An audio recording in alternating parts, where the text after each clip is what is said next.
This is the second video of the thorax series, and in this video I will be talking about the lungs and the pleural cavity. When we look inside the thoracic cavity, there are two lateral compartments. These lateral compartments are occupied by the lungs and the pleura. There is one central compartment. This is also known as mediastinum, middle septum, basically dividing the right lungs and the pleural cavity from to the left.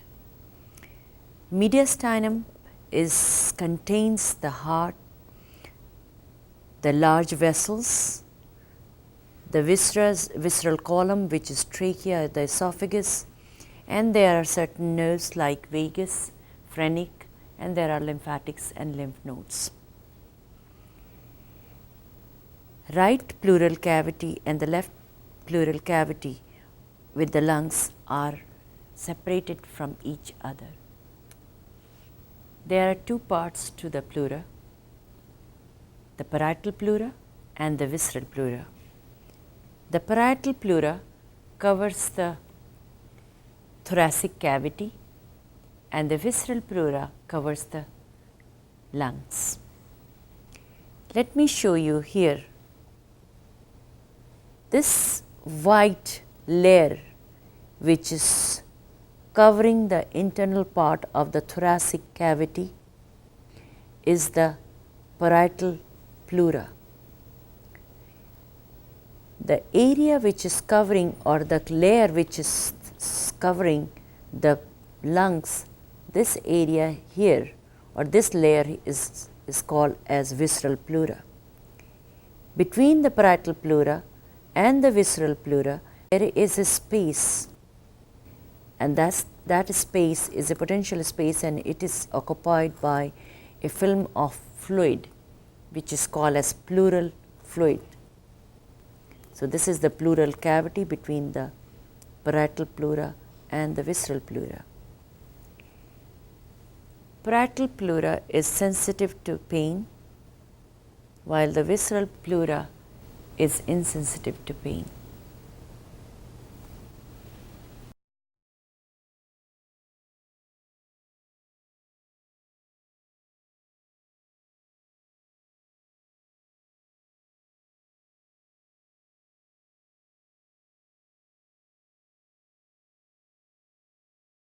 So, let me demonstrate the formation of the parietal pleura and the visceral pleura by using my wrist, which represent the lung bud. My fist will represent the root of the lung. My left hand represent the chest wall, and the balloon represent the pleural cavity.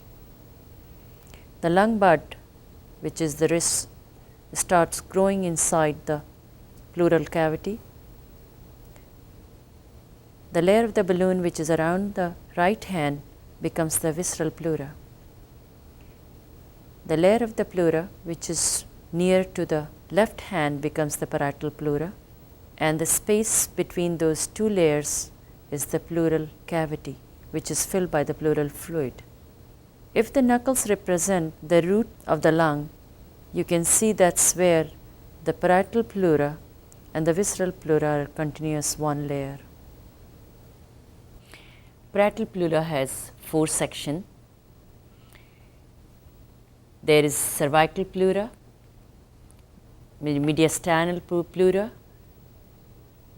diaphragmatic pleura, and costal pleura. They are named according to the area of the chest wall they are covering. Exception is the cervical pleura, which comes into the neck and covers the apex of the lungs. So, let us look into this chest cavity, and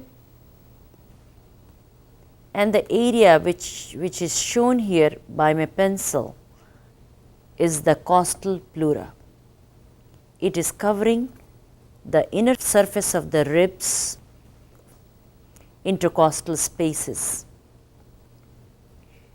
It reflects over the diaphragm, and it is called as diaphragmatic pleura. The diaphragmatic pleura then reflects, changes the surface, and comes to cover the mediastinal surface of the lung. It is called as the mediastinal pleura, and at the root of the lung, which is this area here, it reflects to become the visceral pleura, which is going to go over the lungs in the same way. The cervical pleura or cupula is the area of the lung which is lying inside the neck above the thoracic inlet. The cervical pleura covers the apex of the lung.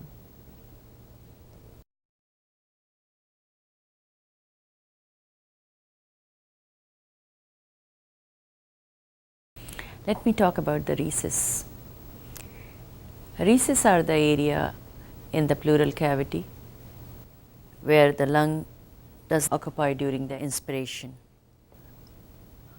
or this is the area where the pleura reflects at an acute angle from one surface to another surface, forming a gutter-like spaces. There are two recesses, right and left costodiaphragmatic recess. So, this is the area of the right costodiaphragmatic recess. The costal pleura comes down and reflects acute angle over the diaphragm. This creates a space on the right side, right costodiaphragmatic recess. Similar spaces on the left side. These are the area clinically where the fluid collects. There is another small recess which is called as costomediastinal recess. I am pointing with my pen here. So, the costal pleura comes down and it reflects to the mediastinal surface, creating a space in this area here, and that is the costomediastinal recess, and that is the only one on the left hand side.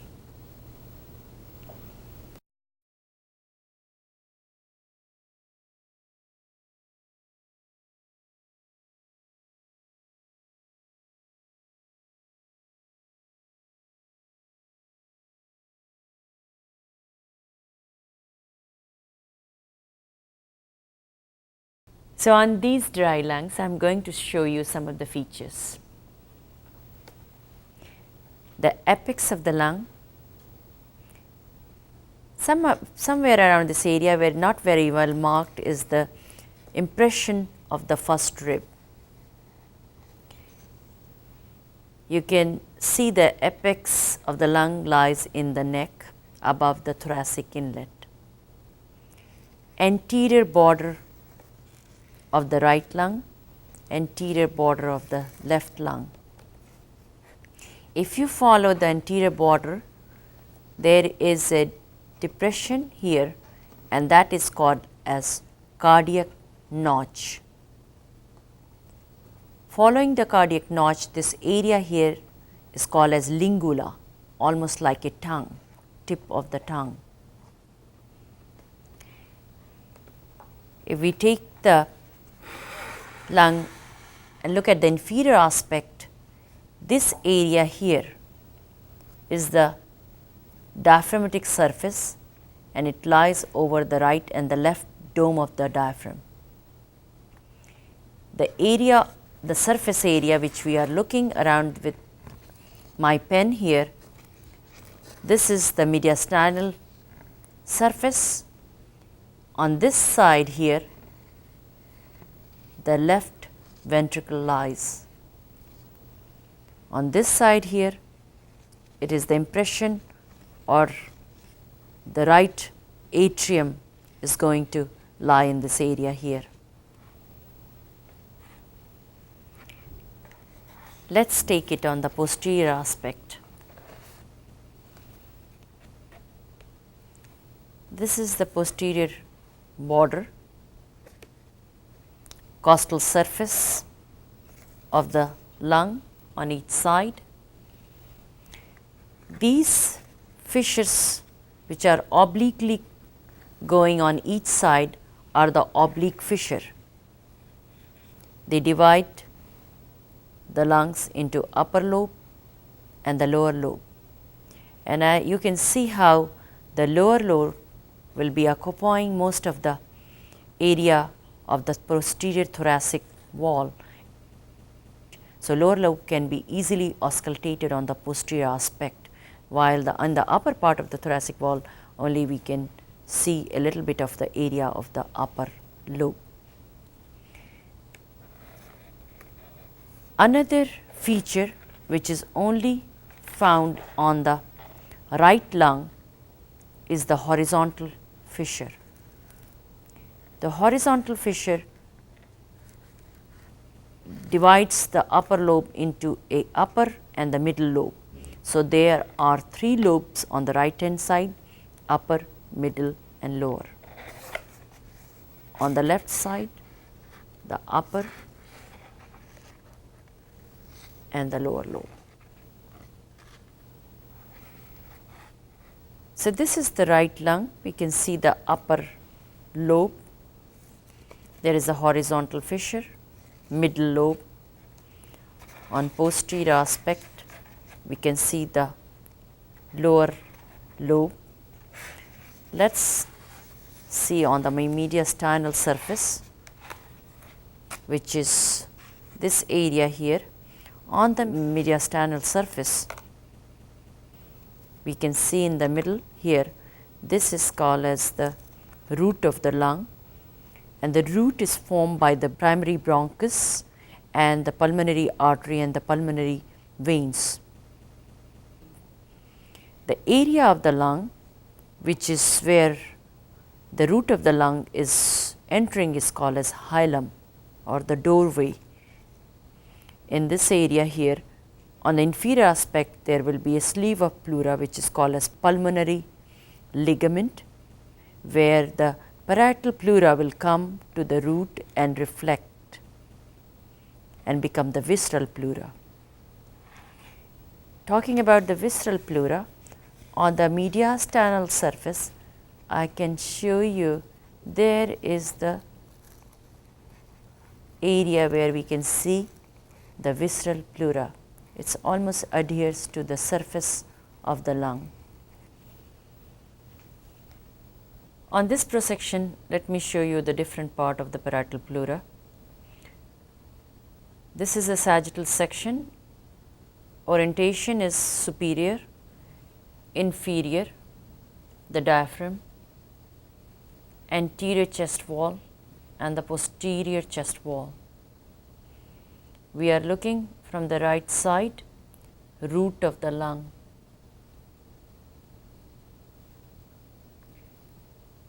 Covering the anterior chest wall is the costal pleura.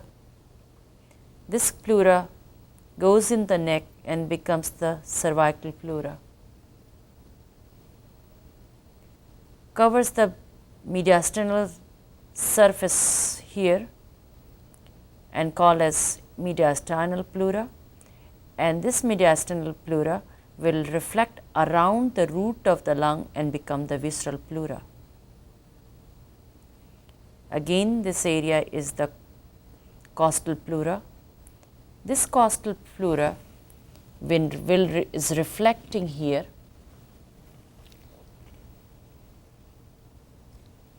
over the diaphragm and becoming the diaphragmatic pleura. This groove or this gutter here is the right costodiaphragmatic recesses. So, on this chest plate, I am going to show you the costal pleura. The costal pleura is covering the anterior chest wall here and over the intercostal muscles. This is the innermost muscle, and this shiny layer which is being sort of I am picking up right now is the costal pleura, which covers the intercostal spaces here over the innermost layer as well as the ribs. So, on this prosection I am going to show you the relationship of the two major nerves in the thoracic cavity, the phrenic nerve and the vagus nerve, in to the relationship of the root of the lung. Orientation of this prosection: superior, inferior diaphragm, anterior chest wall, posterior chest wall. We are looking at the right side of the body. The root of the lung, the structures forming the root is this is the right primary bronchus, pulmonary vein and the pulmonary artery. Anterior to this root, on the right hand side, this nerve, which is, we can trace it all the way to the diaphragm, is the phrenic nerve, coming from the C3, C4, C5 level. Posterior to the root of lung, the structure which I am holding right now is the right vagus nerve, forming the esophageal plexus over the esophagus. This is esophagus running down in the posterior mediastinum. Superior to the root of lung, I am pointing to the arch of azygos, the azygos vein coming and draining into the superior vena cava. So, this is the structure which we are looking here. This is the right atrium of the heart where the superior vena cava is draining into. So, we are looking at the right lung, apex of the lung, anterior border, diaphragmatic surface, mediastinal surface, root of the lung, pulmonary artery, pulmonary veins. Probably we can see these are the lobar bronchus going into the lower lobe and the upper lobe, lymph nodes. Also we can see the horizontal fissure, oblique fissure. When I am piercing the lung, the first layer I am piercing is the visceral pleura. So, on this model I am going to show the surface projection of the lung and the pleura. As a rule, pleura always lies 2 ribs below the lower border of the lungs, mid-clavicular line. So, this around this line, the lower border of the lungs are going to lie on the at the 6th intercostal space or 6th rib, 1, 2, 3, 4, 5, 6, and this is the lower border of the lung, while the pleura will be lying around the 8th rib. In the mid-axillary line, which is this line here, the lungs are going to lie on the 8th rib and the pleura is going to lie on the 10th rib. On the back here, which I can't show you, on the mid-scapular line, the lungs are going to lie at the 10th rib and the pleura is going to lie at the level of the 12th rib. So, let me talk about the mediastinum, the middle septum or the central area of the thoracic cavity separating the right and the left pleural cavity and the lungs. This area can be divided into 2 major parts, a superior mediastinum and inferior mediastinum. The boundary of the superior mediastinum is the superior boundary is the thoracic inlet, which is formed by the first rib, and the inferior boundary is the sternal angle and a plane which is crossing from the sternal angle all the way to T4, T5 vertebra on the posterior aspect. So, everything is all the structures in this area all around the thoracic cavity in the central region will be in the superior mediastinum. The structures below the sternal angle all the way to diaphragm are in the inferior mediastinum. So, inferior mediastinum, this area from here, from sternal angle to the diaphragm, is divided again into 3 subdivisions: anterior mediastinum, middle mediastinum, and the posterior mediastinum. Anterior mediastinum is not very clinically important, that is just the area behind the body of the sternum. Middle mediastinum is the area which is basically within the pericardium, that is the heart, the part of the blood vessels, and the posterior mediastinum contains the structures which are coming from the superior mediastinum and going into the abdominal cavity, which basically contains the esophagus, the trachea, the vagus nerves, also the thoracic duct, etc. If I remove this heart here, we can see some of the glimpses of the posterior mediastinum behind the fibrous pericardium. We can see the thoracic aorta, descending aorta. There is the esophagus.